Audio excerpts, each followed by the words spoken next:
1, 2, 3. È buono subito il primo segnale e vediamo Cinicdaghi Numero in 2 Corcovado squalificato. vantaggio. La squalifica per Corcovado. Cardoso DR si porta subito il suo esterno, attacca e passa in vantaggio a metà curva, quindi il favorito subito in vantaggio. Completa i primi 200 metri di gara in 16 abbondante. Ora davanti alle tribune si trascina Cinicdaghi, terza posizione per Carosio Light, che è partito molto bene, poi Corsaro Nerofont, all'esterno cerca di avanzare Charles O.P., via gli altri. Tanto 30 per i primi 400 di gara con Cardoso DR che continua ad andare via abbastanza sul ritmo, una frazione ora in 16 comunque. Cinicdaghi mantiene 2 lunghezze di distanza dal leader, Carosio Light in scia, poi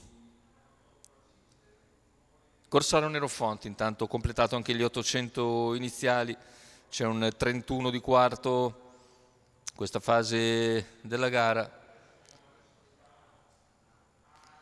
Intanto vediamo che Charles O.P. si è accodato in quarta posizione lungo la corda,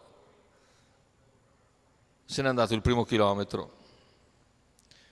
800 alla conclusione con il battistrade favorito nettamente in vantaggio, avanza ora all'esterno Carosio Light seguito da Charles O.P. e Corsaro Nerofont, mentre lungo la corda rimane sempre Cinicdaghi, per il momento fa corsa a sé Cardoso DR, siamo a 600 dalla conclusione con un quarto ora in 32. Prova comunque a progredire, Carosio Light si porta su Cinicdaghi, è seguito nell'azione da Charles O.P., cavalli a 400 dall'arrivo con Cardoso in vantaggio, Cinicdaghi che cerca di replicare a Carosio Light che è passato però in seconda posizione, poi Charles O.P., ancora Corsaro Nerofont che viene in quarta ruota sulla curva conclusiva, in vantaggio Cardoso DR entra nettamente in testa addirittura d'arrivo, la lotta è solo per le migliori piazze con Cardoso DR che ha chiuso da tempo la partita e viene a vincere nettamente la lotta per il secondo posto. Vede Carosio Light aver ragione di Cinicdaghi nei pressi del palo, 1.16.1 sul doppio chilometro, partenza con i nastri per Cardoso DR e Pietro Gubellini che raddoppia così il successo ottenuto in apertura con Bargecchi e DR. Rivediamo le battute conclusive. Cardoso DR,